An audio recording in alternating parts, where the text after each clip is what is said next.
o'clock, and we have a quorum, so I will call the meeting to order. Do we need to do roll call or anything, Carolyn? Okay, do you want to call the roll? Present. Carter. Hunt. Present. Keller. Luntz. Here. Peterson. And Erickson. Present. 5 present. Okay. If I could, as a reminder, commissioners, to speak, you have to push the button, and the green light's got to come on the mic in front of you. Commissioner Lenz? Yep, you got it? There you go.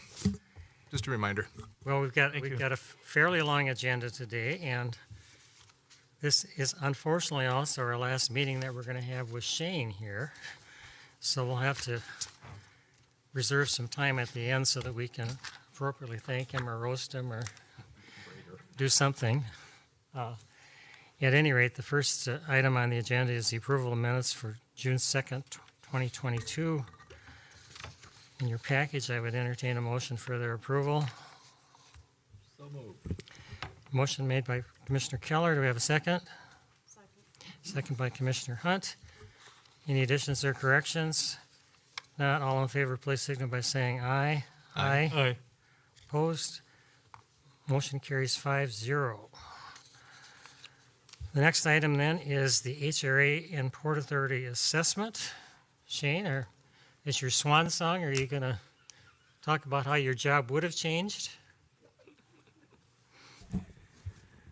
Thank you, Mr. President and Commissioners. All right, I'm ready for this all night, like this. Just kidding. Thank you, Mr. President, Commissioners. Today, we're here to present the HRA, which started as an HRA assessment and evolved into an assessment of the Port Authority in part, as well as it relates to the creation of an EDA, which again then morphed into an assessment of the Port Authority as well. So we've got the team, the community development team here that this assessment touches on. Carla Henderson, our community development director, Erica Coleman, the HRA administrator, Glenn Marker, planning manager, and myself all are part of this. And we've got a presentation that we've presented to the city council about a month ago, and the HRA last week on Tuesday, a week ago tonight. And we're here before you. And after this, we'll be going back in August to present the results of the HRA and Port meetings to the city council, and then potentially getting into next steps as it relates to levy actions and work plans and staffing and those types of things after that. Well, we want to give a special welcome to Erica. I don't think you've been before us at the Port Authority, but we've seen Glenn and Carla certainly, so welcome. Thank you.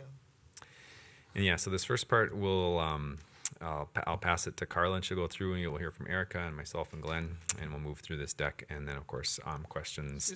Could you go with the microphone just right into it? It'll Yep. help me so much. Thank you. Yep, you bet. Thank you. So with that, you got that one going on. That microphone works over there, right? Testing. Yep. All right. Good evening, President and Commissioners of the Port Authority. Thank you, Shane, for that introduction. So we are here tonight to discuss development activities within the city of Bloomington, particularly within the Community Development Department.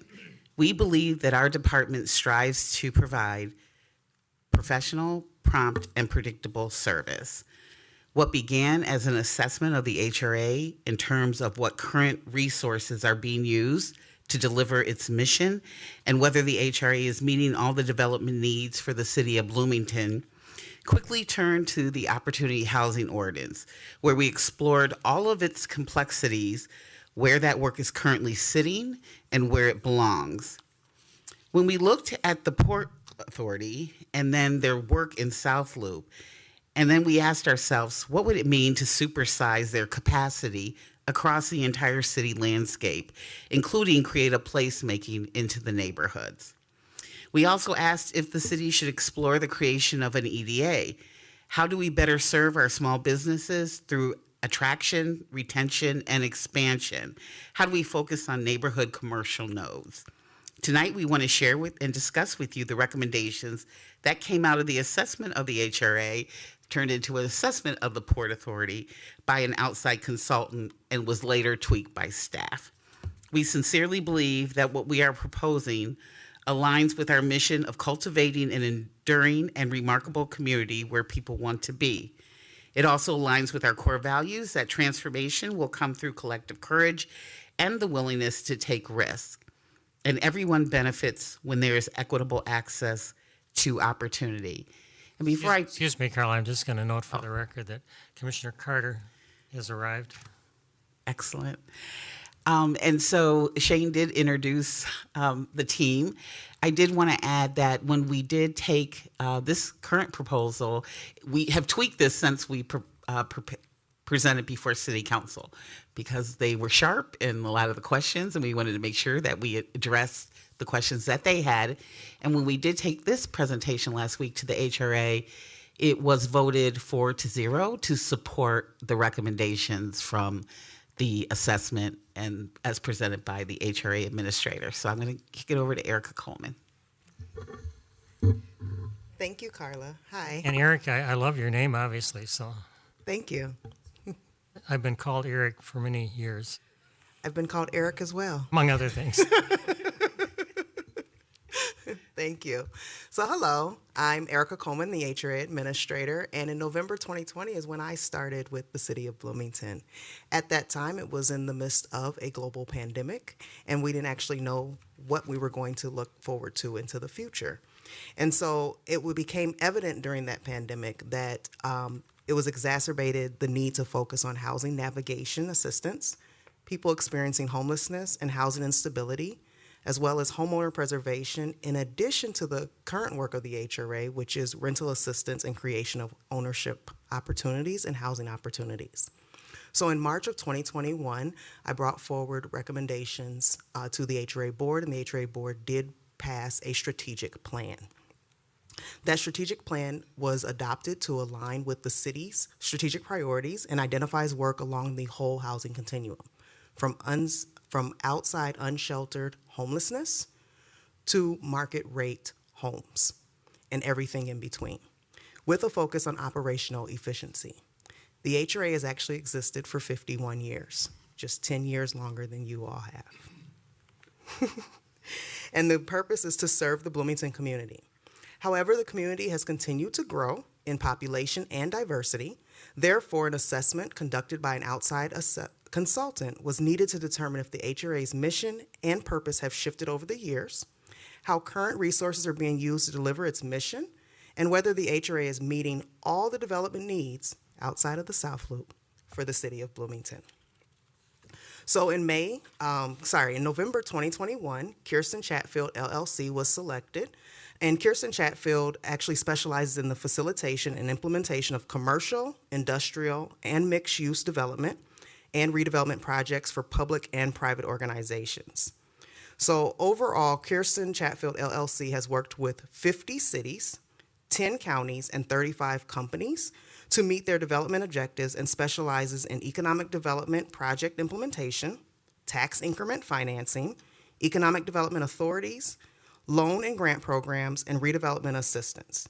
Kirsten Chatfield herself has 30 years experience working in and with municipal government in economic development.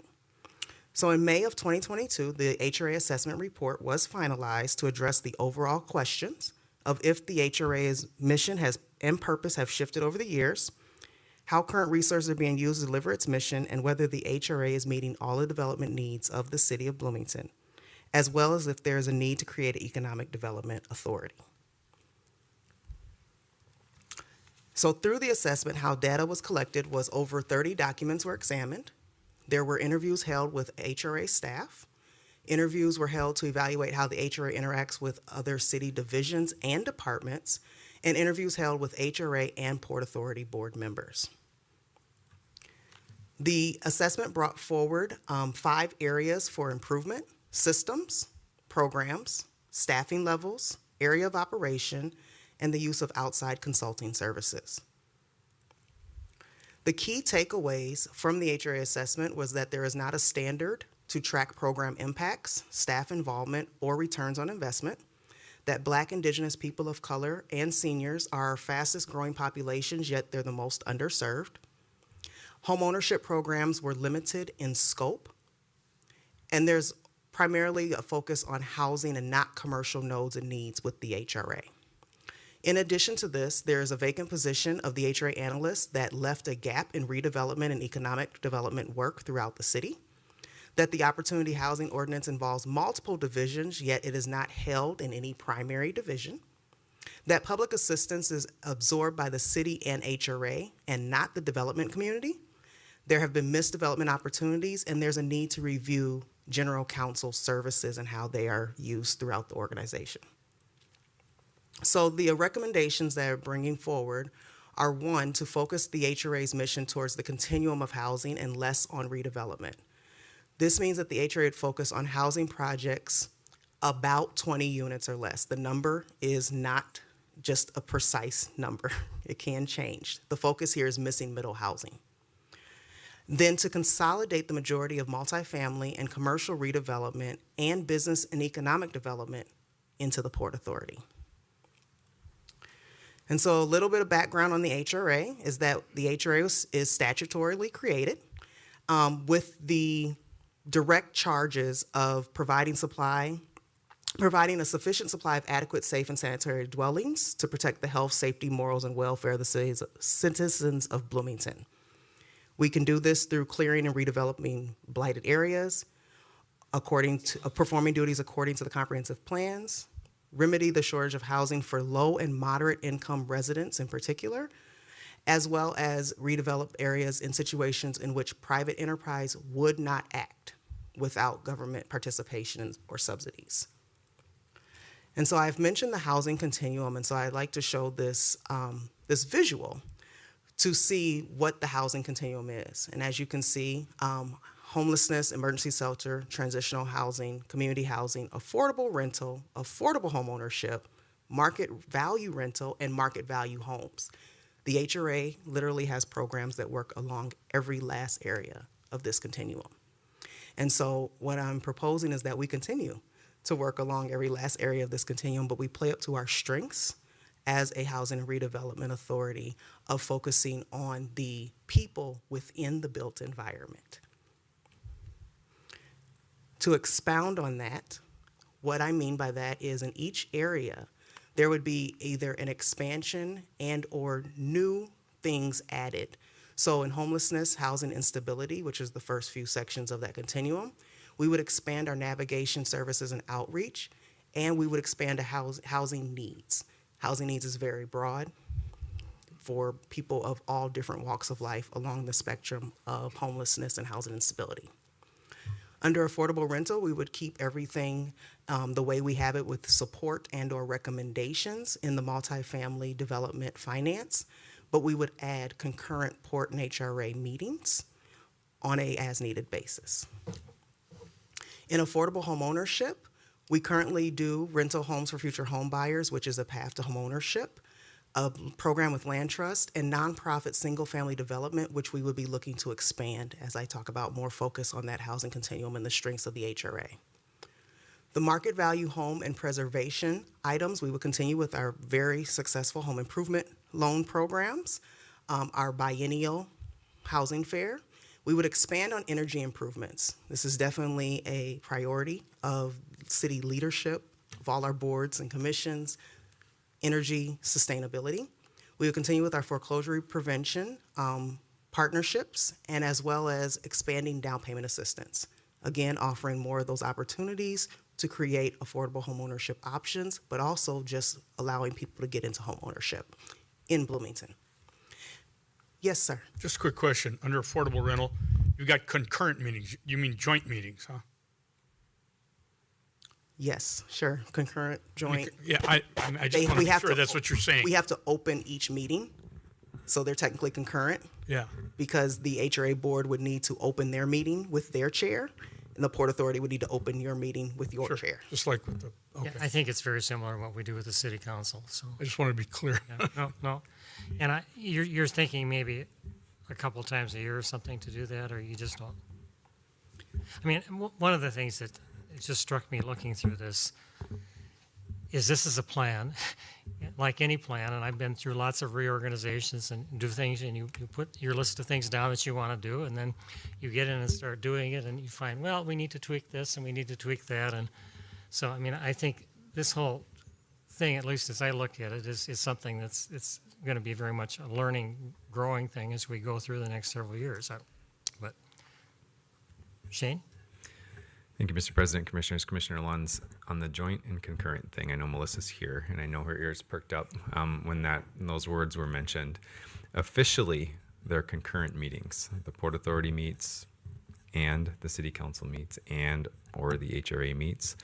Informally, you could say they're joint meetings, but formally, they are concurrent, separate meetings. Okay. I just know the agenda sheet always says joint. It doesn't say joint any longer. For the last 3 or 4 years, it says concurrent. I guess I fell into it. Thank you. And then lastly on this slide is service coordination and collaboration. This is actually a pretty big deal. Housing, I say, is a cause and an effect. Therefore, housing spans every last sector. So public health, sustainability, and human rights are actually all boards and or commissions that have a piece or role in some aspects of housing. Public health, our largest program in the HRA is administering housing choice voucher. Those are low to moderate income households. Therefore, they are eligible for a lot of other things and assistance and services that public health actually offers and or works with. This allows us to work closer with our colleagues as one Bloomington, and it makes it easier for our residents to have one source of being able to get information and get the services that they need. So that's just an example of what service coordination and collaboration would be, and including that and expounding upon it. So what's the HRA board's role? Well, the HRA's board role will be the same as it is today as what I am proposing. That they would approve distributions from the Affordable Housing Trust Fund, the HRA Development Fund, and the HRA NOAA Fund. That they continue approval and oversight of HRA programs.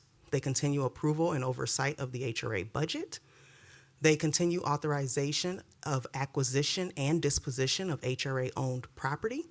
And that they collaborate with boards and commissions in fulfilling our mission, as the HRA's mission is to help provide affordable housing opportunities for those who are not adequately served by the marketplace, coordinate the city's efforts to preserve existing neighborhoods, and promotes development and redevelopment that enhances Bloomington. So I've mentioned earlier that the HRA passed a strategic plan back in 2021. Here we have the five topics of the strategic plan, and underneath we have the broad items, the strategies for that. What is highlighted is everything that is being recommended in this shift and this move aligns with the strategic plan that the HRA passed and the items. Our strategic plan is a 3-year, so 2021 through 2023 plan, and at this point, halfway in, I am proposing that we are making large strides to meet what the HRA board has identified as a strategic focus that aligns with the city's focus and strategic priorities. And I'll go to Shane. Thank you, Erica. Thank you, President, Commissioners. So a little bit about the Port Authority. I know this board knows a lot about this already, so I'll go through this briefly. But the Port Authority statutes are a bit older and a little bit slightly outdated as it relates to some of the other statutes. And as I've learned, a lot of the statutes aren't written as perfectly as they maybe should be. But in essence, the Bloomington Port Authority was established as a mirror of the St. Paul Port Authority. And again, the reason that Bloomington has a Port Authority and not an EDA is because it was easy just to copy what the St. Paul Port powers were back in the 70s and 80s when they were considering that. Another thing that I found that's interesting and that the lawyers can expound upon is when the Port Authority carries out an essential function of government of the state. And it's a broad power, again, it mirrors the powers of the St. Paul Port Authority. And so we'll focus a little bit on the port's piece of this, which is that the port would grow to include 5 FTEs that it does not currently have today, with 3 of those coming out of the HRA, which are currently vacant positions. So it's kind of a decision point for for how the community development department wants to staff these functions. Do we fill those positions in the HRA and leave that work citywide where it was? Or do we consolidate all of the development functions citywide into the Port Authority? And that's what this group is recommending to the council, to the HRA, and to the Port Authority as well. There would be 2 new FTEs that aren't funded currently today, and those would come from a shift in the levy. So the levy for the HRA would be reduced by a commensurate amount that the Port Authority levy would be turned on, because the Port Authority has the levy ability but has never done that to date. So we'd fill 1 long-term vacant position that would focus on the opportunity housing ordinance, and that person would actually be shared between planning, the port, and the HRA within community development. The 2 new FTEs would focus on business development, retention, and expansion. How we staff the Business Development Center in the prior Fire Station 3 would be determined. It could fall under the umbrella of those positions, but honestly, we're still figuring that out, how to staff that. And the project is relying on a number of grants that are still outstanding. Again, we decrease the HRA levy commensurate with an increase in the port levy. And then we'd carve out $200,000 a year out of that port levy to fund, in part, citywide creative placemaking that's been so successful in South Loop. And that's part of what the council and residents would like to see citywide. Shane, approximately how much would the levy be then a year? Mr. President, Commissioners, President Erickson, the HRA levy is 2.7-ish million right now and change. Of course, these numbers float around a little bit with tax capacity and things like that. The HRA levy, as a percentage of the tax capacity, is exactly the amount that the Port Authority levy could be. But what we're looking at right now is that the HRA levy would be roughly cut in half, and the Port Authority levy would come on at roughly 50%.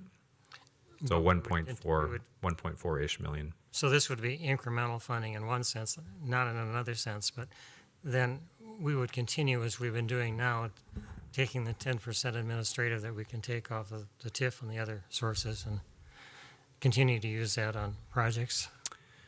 Mr. President, Commissioners, yes, that's right. So the existing staff is largely funded out of, in part, the South Loop Development Fund for some pieces, and then all of the admin funds that come off the mall TIF and BCS TIF accounts, and a little bit out of the Carlton TIF, would fund those positions that we currently have today. So these are 5 new FTEs that we don't currently have funded in the port with these 2 brand new positions. Thank you. Yep. So, in looking at this, there's a few reasons, internally to do this, just from a workflow standpoint, meaning, when developers come in, they have a single point of contact now, if this all goes through. Instead of some developers going to the HRA and some developers coming to the port, is really one entity that then controls all the development. It adds to the seamlessness of treating all developments equitably throughout the city.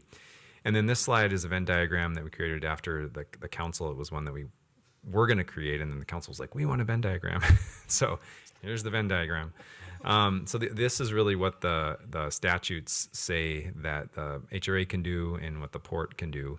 And there's a lot of it that's overlap. They can both levy, they can both create TIF districts, they can bond and borrow and guarantee financing for developments through their levies and bonding and TIF and things like that. They can both do housing, they can both do mixed-use development, and then they can both own parking ramps. Where they differ is HRA actually has a power that the port doesn't have. Port authorities used to have this power, but then it was carved away. They can be an owner and through an LLP in housing projects. And then they do have a specific statute for not requiring competitive bidding on facilities if it's tied to housing. If you flip over to the port side, the third bullet there's no bidding for, which is a broader definition of public improvements. And so the port, that's a pretty important power. And the port's powers are generally focused more on business development and commercial development. Again, they can both do housing and mixed use. And it's not that the HRA can't do that stuff, but it's a lot cleaner if the port does that business development and commercial development work. Mall of America projects, that type of thing, SIC, others. And so that's how the statutes lay out. And then again, currently what the port is doing, I know this board knows that very well, so I'm not gonna read that. What we put in red here is the proposed changes, and so they would do development citywide. They'd focus on the commercial nodes that are degrading and have degraded over time. 90th and Penn, Old Chalk and Old Cedar, the commercial nodes on the west side, all of them across town. Again, they'd be a one-stop shop for subsidized development. We would get more involved in business development. So COVID, we kind of got our feet wet through some of the funding that came out of the federal government, through CARES grants and loans through the pandemic funding. And I think that's been very successful and very well received. Recall too that the business survey came out very positively. And the one thing that was a gap was the Business Resource Center, which is again moving forward and hopefully going to receive some federal funding for the capital costs on that. And then emerging and evolving programs, we turn those into implementing those more, a facade program for strip centers and other businesses across town, do more small business outreach, and then the citywide creative placemaking, as I mentioned before. We'd 200,000 is a lot in some ways, and in some ways it's not a lot. The city council could decide later to find other funding for citywide creative placemaking, but it would be a start for sure on doing that work citywide. And with that, I'll turn it over to Glenn Markegard. Shane, before we get Glenn up, I mean, one of the things just looking at this is looking at what additional requirements that the Port Authority would have, for example, for meeting. And going back in my history, we've had a kind of an up and down thing, because when we had things going on, we had a lot of meetings, and that was principally related, obviously, exclusively to South Loop development. And then we'd have periods where there was really not much at all going on for a year, 2 years, 3 years, and so we might meet 2 or 3 times a year, but there really wasn't much happening.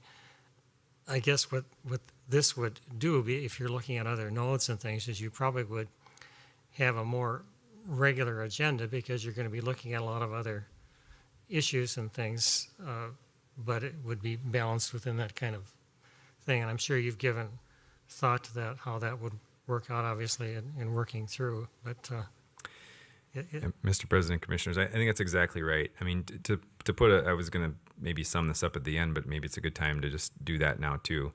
I mean, what it really means for the Port Authority is more agenda items, right? You're going to see stuff from across the city instead of just in South Loop. You're going to have a levy, so there'll be those functions that happen as part of the city's budget process, recommend a levy amount, things like that. A little bit more detail on the budget, because that levy will flow into the general fund budget. And so there'll be more detail there. You'll have more staff because of the positions added, and of course the more work. And then it really puts a highlight on something that's been on our work plan that we haven't done, is creating the strategic plan and vision for the port's work. So I think that'll be more formalized, and that would happen as part of the implementation of all this. But that's really what it means in a nutshell. More agenda items, more regular meetings, levy, budget, that type of thing. thanks. Glenn? Good evening, President Erickson, Commissioners. I want to talk a little bit about how the Port and the HRA have been very involved in housing production. On this slide, you'll see units entitled since 2010, so about 12 and a half years. And in this period, the city has entitled over 4,700 multifamily units. And you'll note that the Port has been involved in about 1/3 of those units over that time frame. HRA heavily involved as well, over 1,200 units. And if we look more recently, since 2019, when the Opportunity Housing Ordinance was adopted, we've entitled about 1,800 units. And the Port, again, has been involved in over half of those units. HRA, a large number as well, over 500. And Glenn, maybe you could tell us with the HRA 538 units, because the question was 20 units and that. How many, do you have any idea how many projects, what the size of those were approximately? Yeah, Mr. President, I believe since 2019 there have been 6 projects, and they've ranged from I think maybe 68 is the smallest in that time period. And then the largest, maybe Genesee, or not Genesee, but I'm forgetting which one is the largest, probably around 200 or more. Yeah, so Blooming Meadows, yeah, 306 altogether, counting the NOAA units that were preserved. I think 172 were new units in that project. Thank you.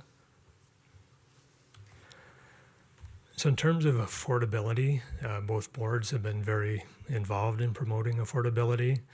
Every project that has received TIF through the Port Authority has included affordable units.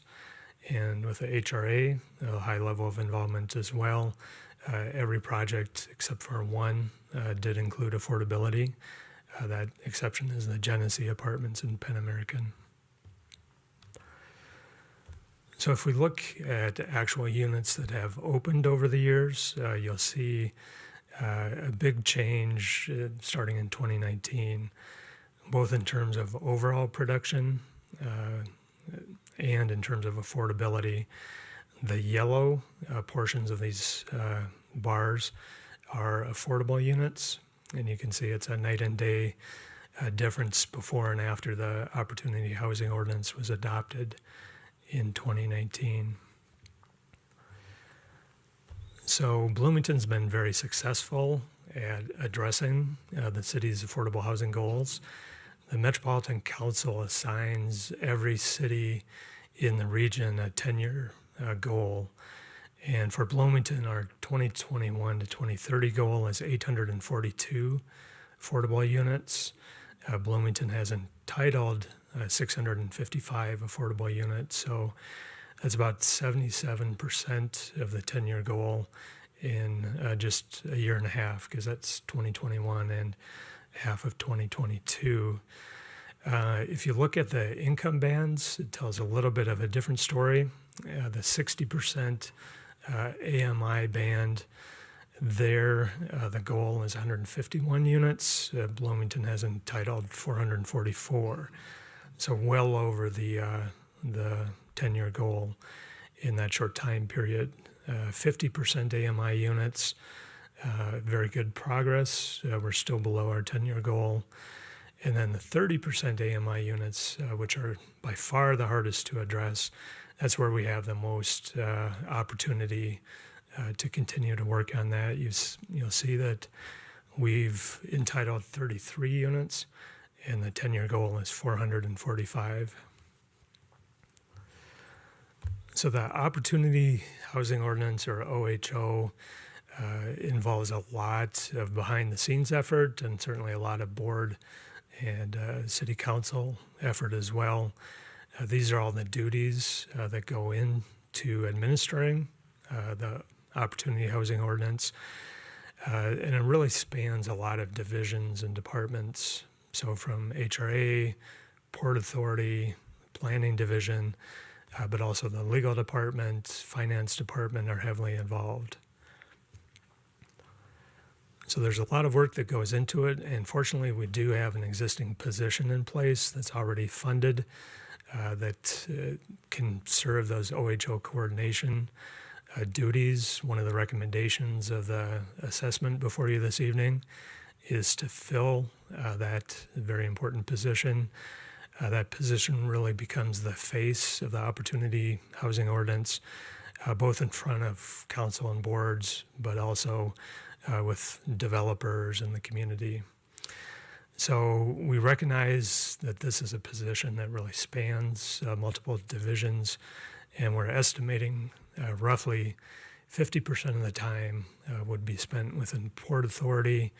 That would be working with developers, working on financial requests, looking at TIF requests, pro formas, et cetera, and very involved in negotiations with the developers. And then 30% of the time, more with the planning division, 20% of the time still with the HRA and HRA board. So at this point, I'll turn it over to Shane. You know, I'm just sitting here thinking about the projects that the HRA has done in terms of housing, and particularly the bigger ones have had a fair amount of commercial in them. I mean, I'm looking at the project, Penn and what is it, 82nd, American Boulevard runs through there, and there's a grocery store there, and there's a restaurant there, and is that part of your rationale for doing this? Because with most of the larger projects, you actually have a fair amount of commercial development too. Thank you, President Erickson, commissioners. Thank you for that question.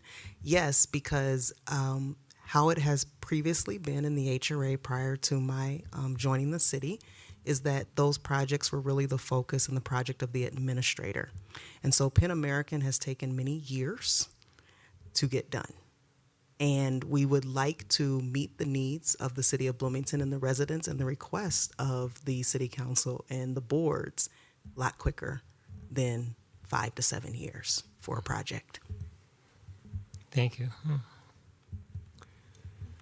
So, Mr. President and Commissioners, so the City Council again approved these or recommended that we go forth to the HRA and the Port Authority and move forward with these recommendations, get the opinions of the HRA Board and the Port Authority Board, which we're doing.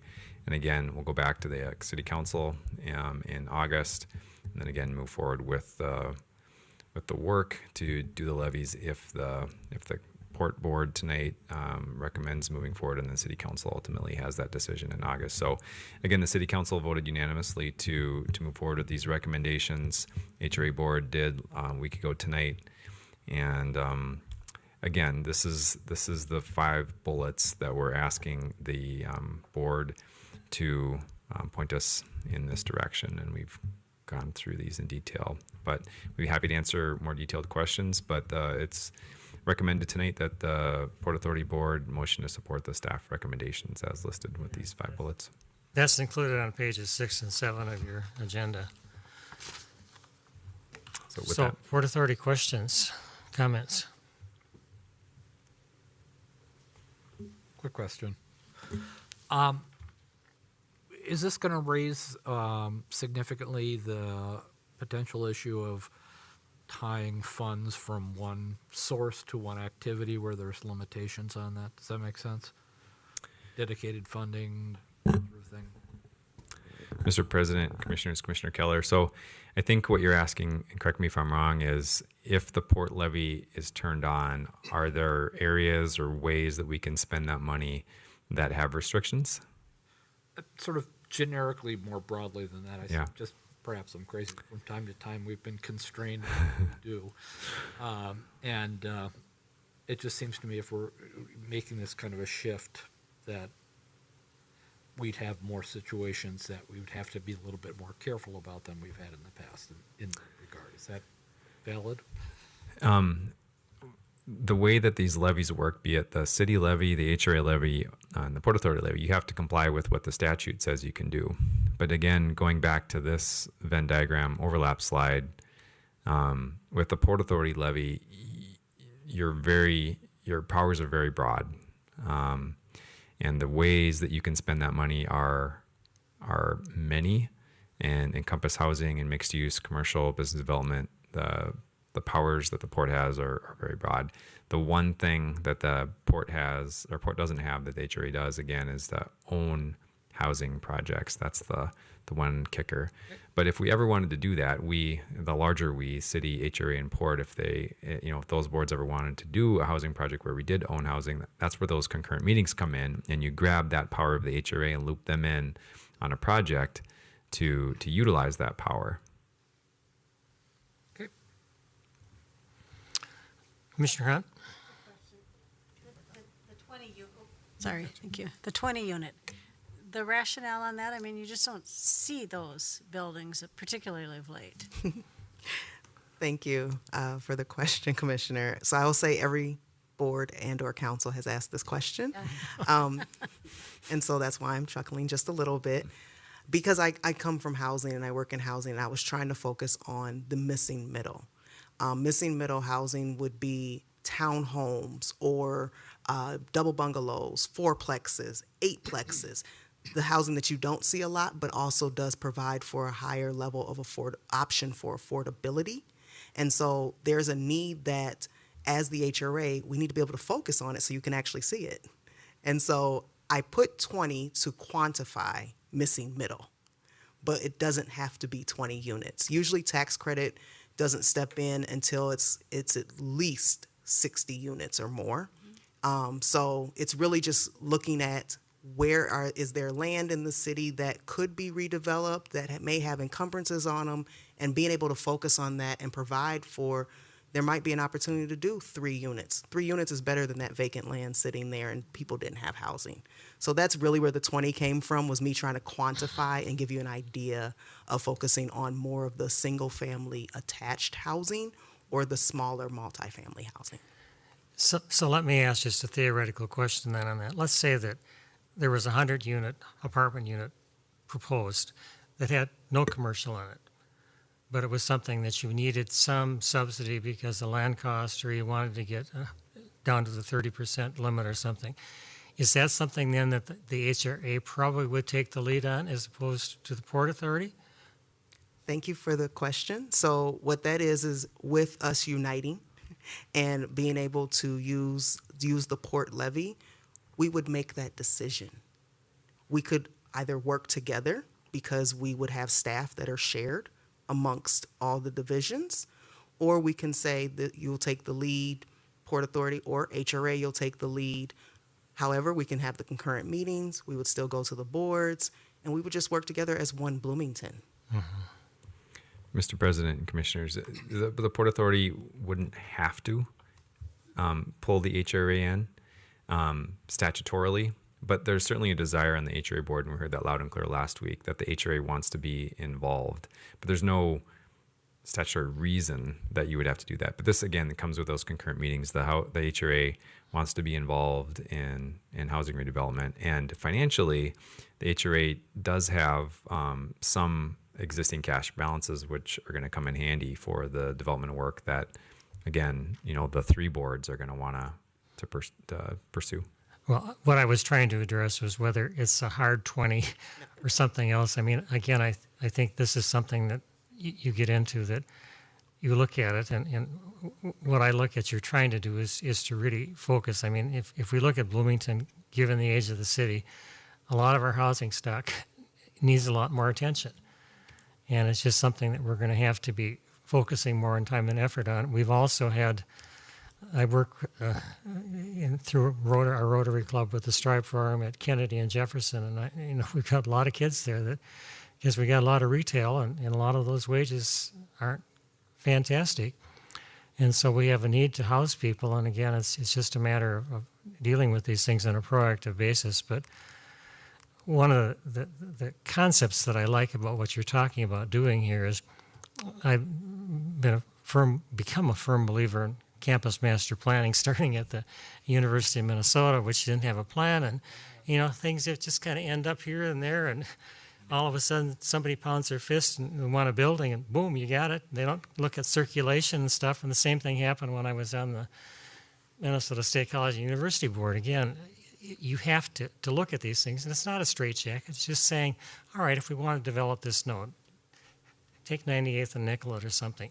What do we want that to look like in 50 years? And you dream about it. I mean, again, but if you don't create the opportunities, and that's exactly what we've tried to do on the Port Authority, is to preserve the opportunity and to be very patient so that we get quality development instead of just, having something that's tossed up. But so, I mean, I think there's a lot of interesting things here, but it's just to go to the strengths of everybody. But again, this is a plan, and like any plan, it's going to have to be something that you're going to have to go through and work out the situations and find out what's happening, and then there will be inevitably changes that will come about. Thank you, Mr. President. So first I want to tell everybody that the City Council had a great discussion on this, very good discussion, and it ended up being approved on a 7-0 vote. I think everybody was in favor of it. I do want to go on the record. I was not insistent on a Venn diagram. That was not my thing. Okay? Was not insistent. But what I like with both the assessment that was done and the recommendations that came out of it and the thoughtful work that went into this and where this is all headed, it hit many of the things that we've been talking about in the council for a long time. I mean, long before I was in this chair and long when I sat on that end of the council table, a lot of these things that we were talking about are now in this recommendation. But when I say that, but I don't think it was intentional. It wasn't as though the assessment and the recommendations were backed into what the council has been talking about for the past 10 years. I think it's a good assessment. I think the recommendations are very thoughtful and worked toward a lot of the goals that we were talking about, but also worked toward the logical things that need to get done here in the city of Bloomington at this time.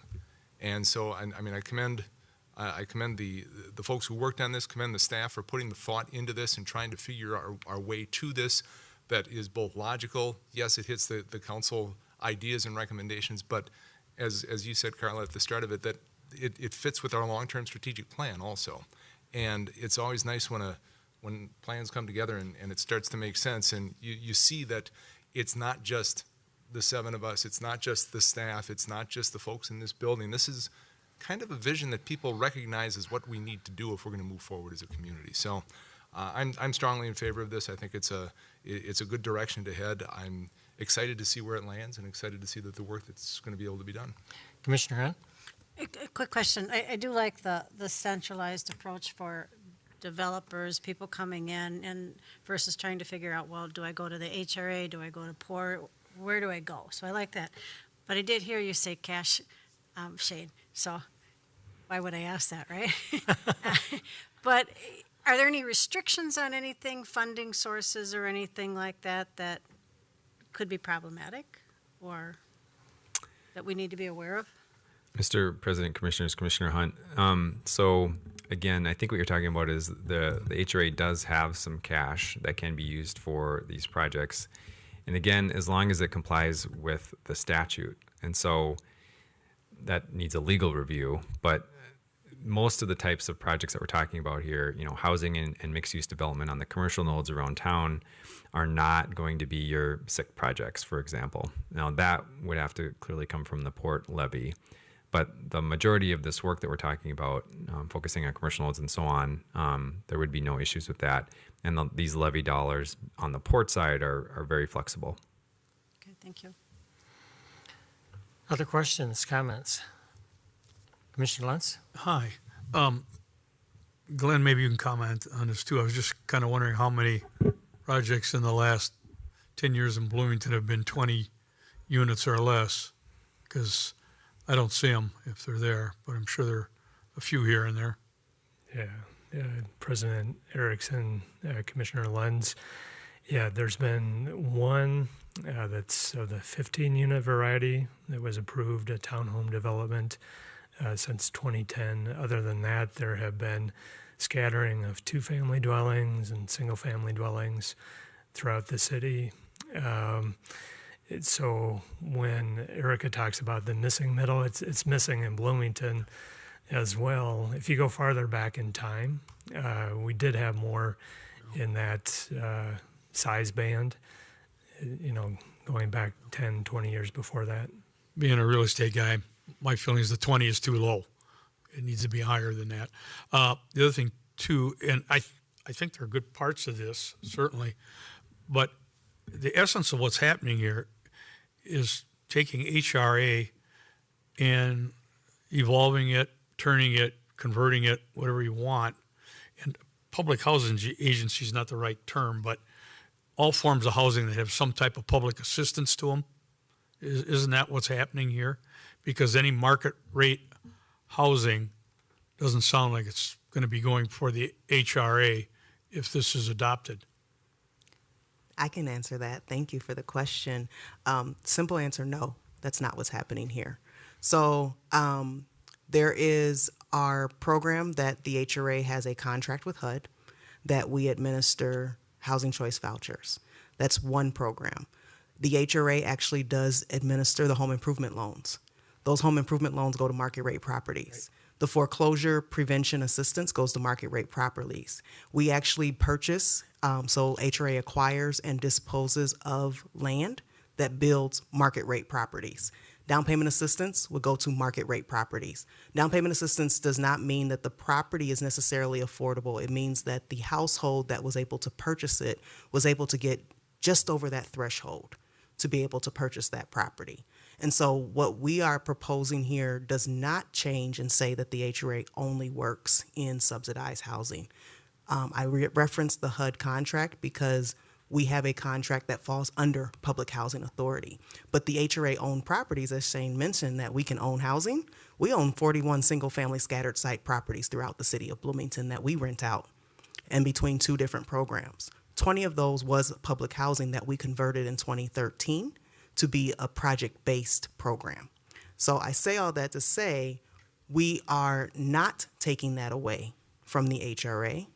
Because if we took that away, as I mentioned in the HRA assessment, if we only focused on subsidized housing, then our fastest growing populations of Black, Indigenous people of color, and seniors, we still wouldn't serve them. Just because they're BIPOC or seniors doesn't mean they're all in need of affordable housing options. But through this move, the total amount of responsibility work the HRA is going to have is certainly going to be diminished. No, it's not. The HRA actually has a lot of. But you're losing staff. I'm not losing anyone. There are 3 vacant positions in the HRA now, and I'm proposing that those 3 vacant positions, we're still doing work today as the HRA and fulfilling our needs, would go to the Port Authority. But we would be working together. We may be separate entities created by statute, but we are all city employees and we work in and for the city of Bloomington. So what we're proposing here is that the staff may not be housed as HRA staff, but they're still city staff like all of us are. And by having the opportunity to turn on the port levy at a commensurate amount that the HRA levy is lowering theirs, one, showing that we are working together for the benefit of the residents of Bloomington, but 2, we can use the staff. We can still all work together on different things, again, in and for the city of Bloomington. Okay, thank you. Mr. Carter? Thank you. And I'm sorry for coming late, and I'm sorry if I missed this.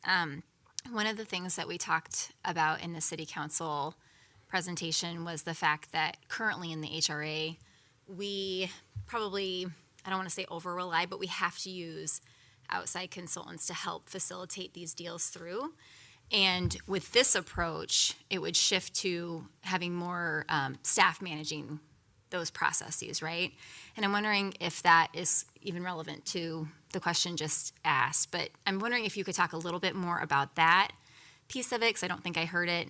And then related, are there any concerns that by shifting more of that work internally, we may not have as much capacity or time to push them forward as quickly as we would like, potentially, if compared to using consultants, outside consultants. So if you could just talk a little bit about that, that would be great.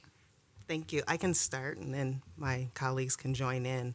So to answer the first question, I started in November 2020. And going through the budget process, really was able to identify how much we were actually using outside consultants. When I started, was at the tail end of Jason Schmidt being a part of the HRA for 20% of the time. It was an asset that we really needed. He was an economic development analyst, and he was able to do a lot of the financial modeling for projects.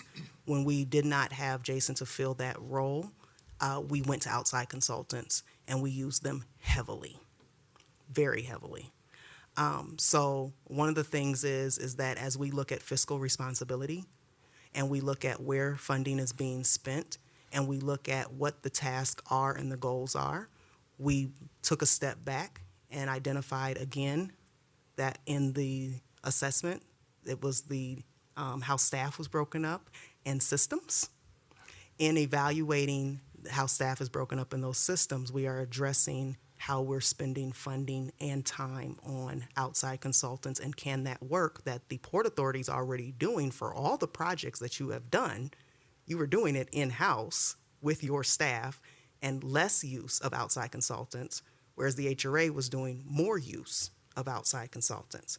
So to build off of Commissioner Lund's question and your question, Councilmember Carter, yes, it would be better, and it has been looked at.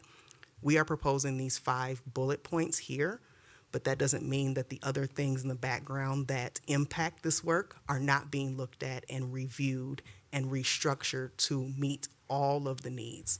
And so that's a part of that. And then your second question was? I guess if there's any risk to kind of moving more of that work internally in terms of just our ability to move projects quickly. You know, when you bring an outside consultant in, they're billing per hour. So there's some, I don't know. I don't want to make assumptions. I'm not a professional in this space. And so that's why I guess I just want to ask the question, is there risk that projects could take more time if we're moving them internal, if we have a bunch of work happening, compared to if we used outside consultants? Or maybe there's a point in time where if we have so much development happening, we would have to eventually go back to hiring some outside consultants. I guess I'm just wondering about if there's whether or not there's risk in that. Mr. President, Commissioners, Commissioner Carter, maybe I'll take a stab at that one. So, I mean, I think one of the things that the Port Authority has done is to utilize the internal people that we have to train them up so that we can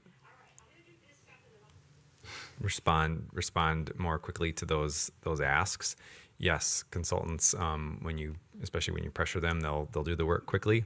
But with the right people internally, as we add these people, as long as we get the right people and allocate them correctly, I think you could respond just as quickly or even quicker. I think the work product that the port has provided on the projects that we've been involved with, public subsidy, public investment, what have you, has been really high, and it's just a testament, I think, to the group that works on it. And so it's all about people. Whether you're a consultant or an internal staff, as long as that person is good at their job, then you're going to have that response, and as long as they're allocated correctly. And this gets into some of the future decisions about how you place those people and what they work on. Are they working on the business development center? Are they staffing that, or are they taking those calls and working on those commercial notes and things like that? Again, those are decisions that you're going to have to make later. And again, you'll have to roll with the punches. Development cycles, ebb and flow. Right now, we're in a big res cycle. Of course, nobody's building hotels or office in large part, but that'll change as time goes on. So it'll just be resource allocation and making sure you have the right people in the right spot. Thank you. And I will just say, echo the mayor's comments. I am supportive of this proposal. I also want to thank you for the Venn diagram. Commissioner Luntz? Just because I'm a little slow on the uptake, and we have these bullet points up. Could we go over the staffing? Port would grow to 5 full-time equivalents, right? And Port right now has 3? The Port, Mr. President, Commissioner Luntz, the Port currently has 3 FTEs. All this is provided through a services contract that the Port approves along with the City Council. So the Port contracts with the city to provide these services. And so there's 4 FTEs that work on business development. The Port Authority Administrator also manages the Creative Placemaking Director. So there's a 5th, but that is funded out of the South Loop Development Fund, which is a city fund. So this is a little messy. But yes, to go over the I think Carla wants that. No. Before you do that, though, but there are 3 new FTEs coming from HRA then, right? Right. We would have. And I don't understand which are currently vacant positions. I don't. Sure. Let me take a crack at that. So there'd be the Port would have 5 FTEs that it does not currently have today, and 3 of those would. So what would the total FTE count be for the Port then? Yeah. The total FTE count for the Port would be 9, as long as you don't count the Creative Placemaking Director, which is funded by the city. Technically 10 managed by the Port Authority Administrator. 9 would be Port people. Okay. And then semicolon, this will result in a total of 2 new FTEs relative to today. 2 FTEs where? To the Port? 2 FTEs in the port that are not currently funded that would come out of the new port levy. Right, with the OHO director still to be engaged, hired.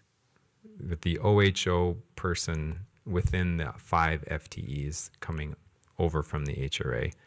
It's more complicated than that because the OHO person, as in Glenn's slide, is kind of split managed between planning, HRA, and the port, but we just lumped them into the port for the ease of talking about it on this slide. Okay.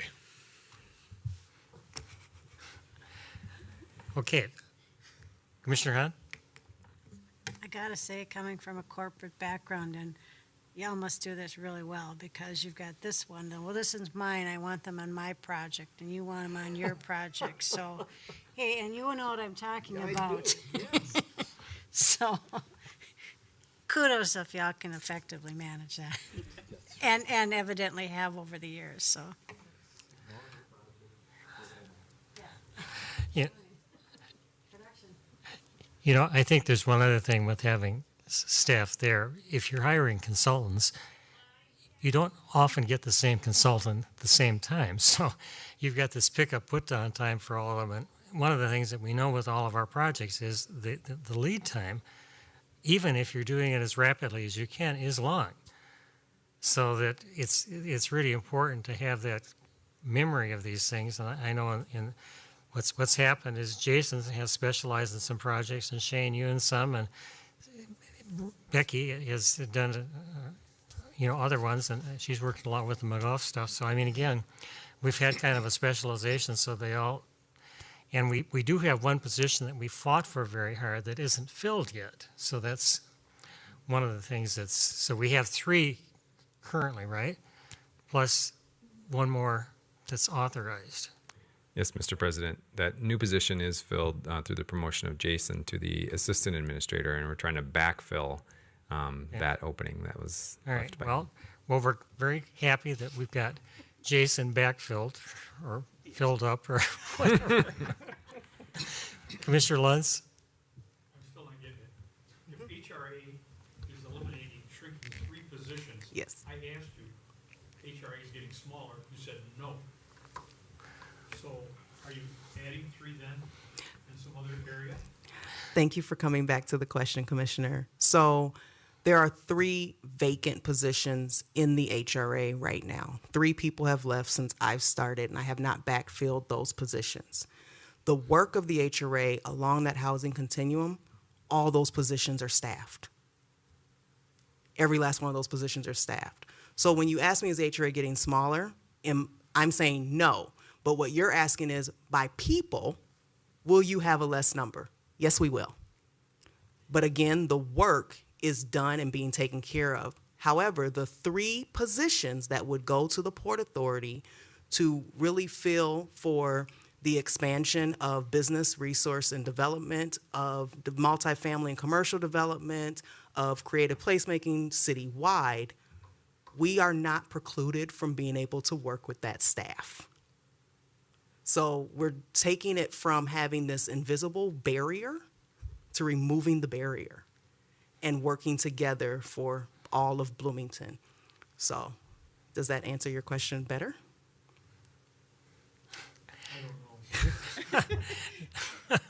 President Erickson, if I may, Erica, you did an excellent job. Commissioner Luntz, one of the things that we're also working on as a part of this assessment, actually before the assessment, is how we streamline some tasks. For instance, in the HRA, we have the rehab loans, and I love to talk about this. And so we come in, and a resident comes in and asks for a rehab loan, and one of the HRA staff goes out, writes the scope, gives it to a contractor. The contractor comes to the city of Bloomington to pull the permit in our building and inspection department, which is right in community development. The contractor goes out and does that work, and then they notify the city, and they say, hey, we need to close out that permit. So you know what building inspection does? They send the inspector out to close out that permit, and then the homeowner notifies the HRA staff right down the hallway and says, can you come inspect that work? Because now you need to check off that for the rehab loan. So we're sending 2 vehicles out to do the same inspection And we're like, that doesn't make any sense. So now what's happening is the building inspection inspector is going out, signing off on what they call an HRA permit, and then that loan project gets closed. So what that does is that frees up an employee that would spend the majority of their time going out and doing inspections to be able to go out and do other work. And so we're just trying to be a little bit more efficient and smarter in how we deploy our resources. But I think it's important. We're one department in an organization, and we're one Bloomington. So I had the same conversation with the HRA board. We're not in competition with each other. We're all here to serve the residents of the city of Bloomington. And so whether that development analyst is in the port and Erica needs to have access to that person, it's not going to matter because they're going to be able to do work citywide. Whereas right now, if Erica goes to Becky or Jason because they're funded just able to do work in the South Loop, they really can't help on other projects outside of South Loop. And really, when we think about like from a 10,000 foot level, that's what we're trying to do. We're trying to play to our strengths. We could easily build up the HRA, add the staff, but does that make sense? And we know creative placemaking, we've heard from our council and our citizens, they want it citywide. This allows the funding stream that would create that. And so I know you are the Port Authority, we have an HRA board, we have the city council, but what we see is just one Bloomington, one city that we need to serve. And so I just wanted to add that perspective. I'm for streamlining. Okay, good. You're smiling now, Rob. Okay. Any further questions, comments, anything? I think we're ready to take a vote, so I would entertain a motion for it's the recommendations on page 7, I think, Shane, of the package, that you have 5 different recommendations that I would entertain a motion for to approve those You just need to say that. recommendations. Okay, we have a motion made by Commissioner Keller, and I saw a hand go up. Do we have a second by Commissioner Carter? Do we have any further discussion? So do we need to do a roll call, Carolyn, or just a vote? Okay. All in favor, please signify by saying aye. Aye. Opposed?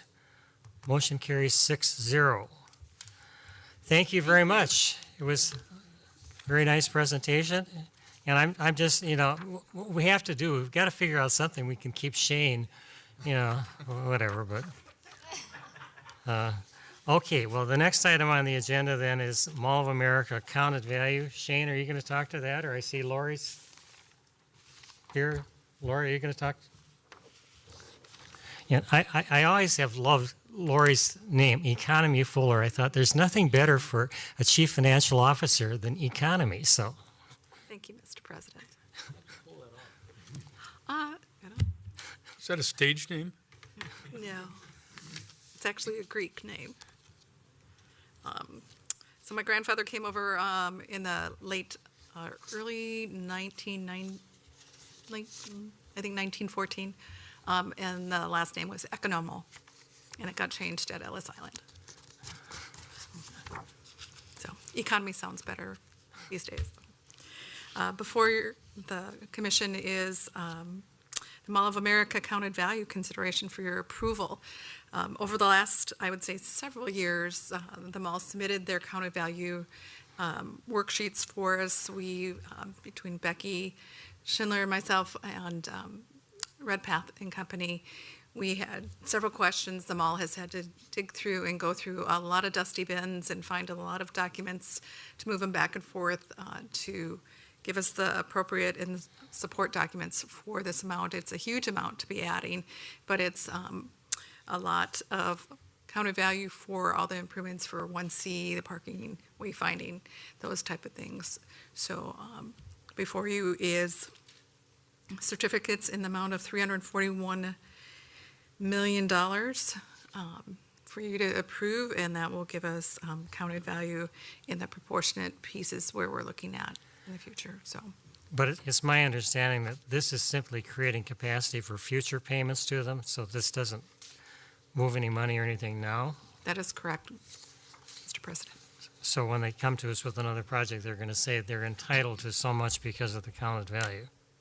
They will need to, they've built, and now we will be processing parts of that as we go, but things have to come to the table where they're going to build some more. Okay. Questions or comments on this? It's fairly straightforward housekeeping issue, I think. So if there's no questions or comments, I'd entertain a If motion. I could just have a quick question. Why now? Was there a reason why they came now specifically? Part of the last redevelopment approval, we asked to make sure that everything got approved from previous submittals by the end of June. So we pushed to make sure that everything got submitted, and it was, and Redpath and Company were able to finish their reports. So it was our request as opposed to, It was our request and our push because we wanted a clean table moving forward. got it, thank you. Okay. Okay, any other questions or comments? Well, I would entertain a motion, then it's on page 82 and 83 of your package that we approve the counted value report. We have a motion? Okay, motion by Commissioner Keller. Do we have a second? Second? Second by Commissioner Bussey.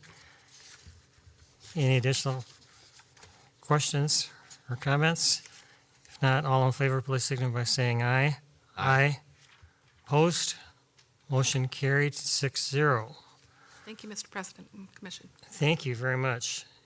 So we then have one that brings tears to our eyes, Port Authority Acting Administrator. And I guess we still have Carla here.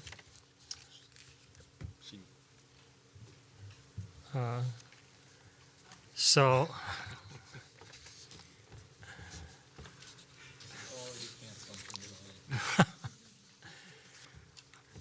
so there's a request that as Shane exits, Carla be appointed the acting administrator as we go through a search process. I don't know if you want to comment on that or. Sure. President Erickson, If you good could, evening. could you turn your mic on, please? Thank you very Thank you, Mr. Mayor. Good evening. So we have put out a request for proposals to hire a recruiter. We believe that this position is significantly important as we shift a lot of majority of the economic development, the water park, Expo, all of the development that's happening across the city.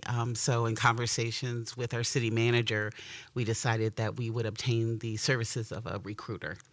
And so that proposal solicitation is closing this Friday. My understanding is I think we have about 6 firms that have indicated interest. And so we will then be working with the recruiter, hopefully, and members of this body to participate as we go out and try our hardest to find somebody that can at least fill maybe half a shoe of Shane's. And so that's where we are in the process. We want to take our time. I hope I'm not in this position very long because, yes, got a lot of other work to do, but I'm happy to serve in this role and support this commission and the team until we find the right candidate for sure. And Carla, maybe you just want to comment too that Jason has been moved up in terms of position. Yes, Jason applied for and was unanimously selected as our Assistant Port Authority Administrator. We, I think, interviewed 8 people, but once we got to Jason's interview, the whole interview panel was like, we don't even need to do second rounds. We were very, very impressed, obviously, with his background and his ability and his answers. And so the interview panel said, he's our guy. So as it was indicated earlier today, we do have his position, former position posted right now. I think it closes Sunday? Thursday. Okay. So we're going to look for the next Jason, the next Shane. They're hard shoes to fill for sure. But we're fortunate Jason his shoes will be at Civic Plaza. Well, we're delighted that Jason's gotten recognition for all his fine work on that over the time, and so we'll look forward to hearing from him. So I would entertain a motion then that we appoint Carla Henderson as the acting Port Authority Administrator. Second. Commissioner Keller made the motion. We have a second? Second. Second by Commissioner Carter. Any further discussion? If not, all in favor, please signify by saying aye. Aye. Opposed? You're it, Carla. Thank you. All right, we then have, and when I first saw this, I said, why do we have to appoint somebody to the Foreign Trade Zone Commission? And then I realized, well, Shane has been chair of that and following the footsteps of Commissioner Keller for many years, but at any rate, so I guess our city manager has volunteered to step into that position, and so he'll be working with the mayor on that foreign trade zone. So I would entertain a motion that we appoint Jamie Verbrugge as a representative of the Port Authority to the Foreign Trade Zone. A motion made by Commissioner Keller. Do we have a second? Second. Second by Commissioner Carter. Any further discussion? If not, all in favor, please signify by saying aye. Aye. Opposed? Motion carries 6-0. All right. We then have something which is here because we have some loose ends that we hope Shane will help keep the balls up in the air in the interim. Although I'm mindful of the discussion that was before about the expense of consultants, you know. I'm sure we're getting a good deal. If I may, President Erickson. Please. So before you is a contract for us to engage with Ellers. What's interesting is adhering to the city's procurement rules, we reached out to purchasing to say, does this qualify as a sole source bid? Which we were told right away, yes, it does. Just get the information, the form filled out. And so what we're proposing is to approve a contract that would retain Shane Rudlin as a consultant to the Port Authority for 16 hours, starting out 16 hours a week. 1 8-hour day would at least be spent in the office, and then the remaining 8 hours could be spent meeting with developers or the mall or port administrators or Port Authority commissioners or city council members. And so I think this is for 1 year. Sorry, no, it's not. It's up. Shane has not been involved. I'm looking at Shane. It's going to be effective. I'm sorry. Month to month. It's a month-to-month contract. We just believe he just is such an invaluable employee that we're losing with a lot of knowledge. As we look for our next Port Authority administrator, being able to have him as a resource and then have some overlap when we are able to bring that new person on, we think is just vital to carrying out all the work that's going on. So entertain any questions you may have about the agreement.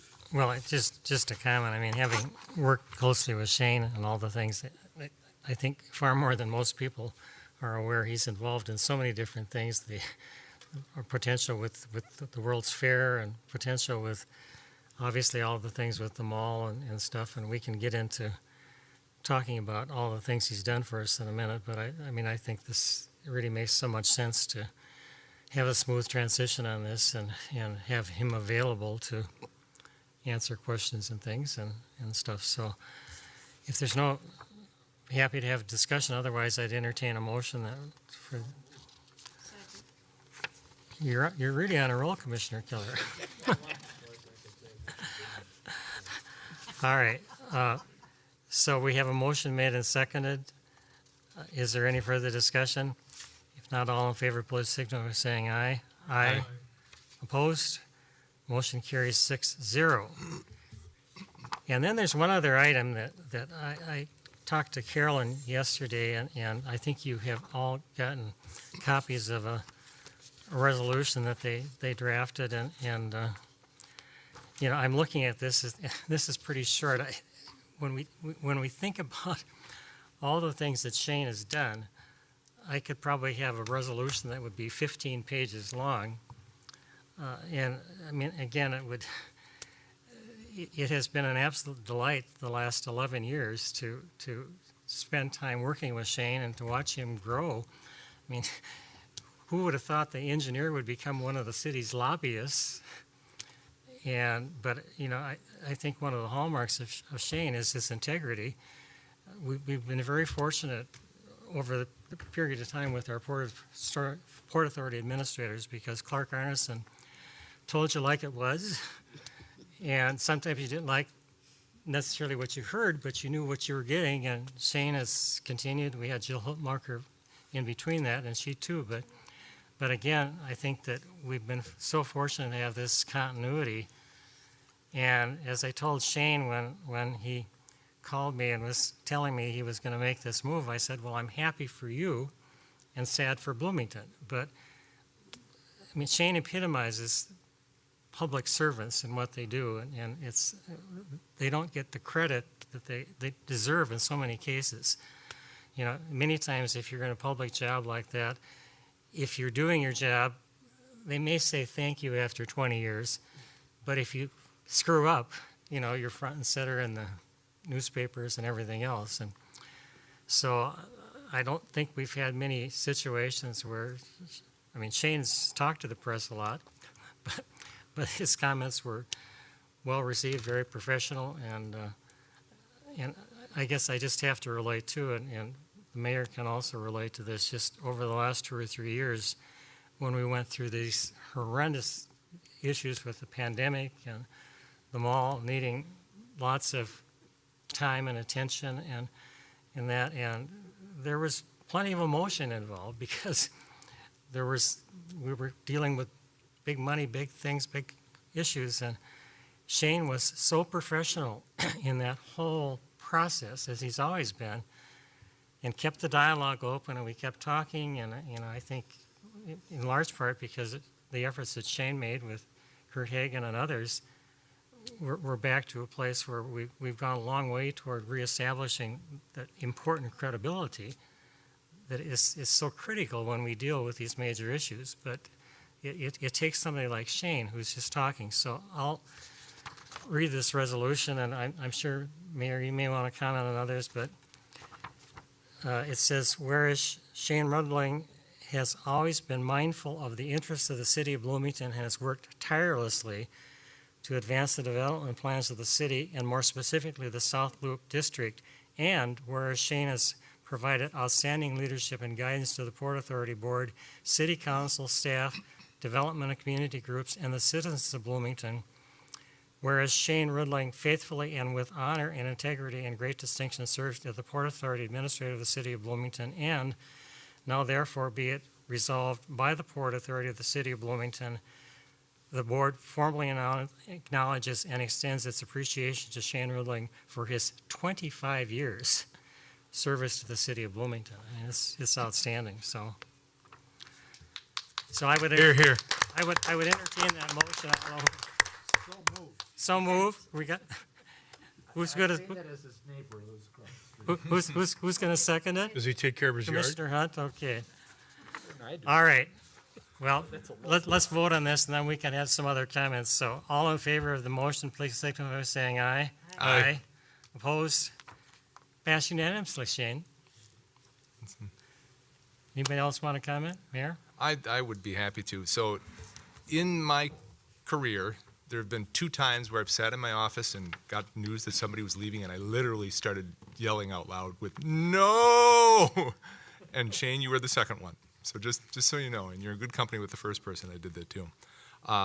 You're all that Bob said and more. I mean, I've appreciated your wise counsel. I've appreciated your friendship. I've appreciated your unique ability to manage up. And whether it's in the council, the the mayor's chair, the legislators that we've dealt with. I mean, all that you've been able to bring them around and to talk to them in such a way and to bring them to where we need to be is a unique skill, and I've always appreciated that. Definitely going to miss you. Definitely wish you the best of luck. I know we'll see you again, and we will see you around. It won't be the same, but I'm happy for you. I'm sad for us, but thank you. Thank you so very much. Thank you, Mr. President, Mr. Mayor, and Commissioners. Just kind of, humbled by all of that, and just been, really appreciative of all the well wishes I've gotten from lots of people, including all of you and others. Again, just kind of a little bit surprised and humbled by it all. So this is not my strong suit, this type of thing. So I just want to say thanks for all of your wise counsel. One of the reasons I think that has made Bloomington as great as it is they're really stable, and I've said this in lots of different venues when I make presentations and whatnot about the stable council that the city council has had exists today. It's existed for a long time. The Port Authority board, the board that this seat manages, is always super practical, right? I mean, we don't always agree on every single point, and that's just the way the world works. I would look at it like the relationship that you get to choose who you marry. You don't always agree with that person either, right? Certainly, you're not going to agree with 7 people that sit on a board on every particular issue. But I think everybody on on this board in particular has done it with just the most respect and realism and pragmatism, and I think that's why this board functions so well, and I hope it stays that way. So thank you all very much for all of your wise counsel, all the advice, and all those kind of words. It really means a lot to me. Thank you. Thanks. Well, let's give him a standing ovation anyway.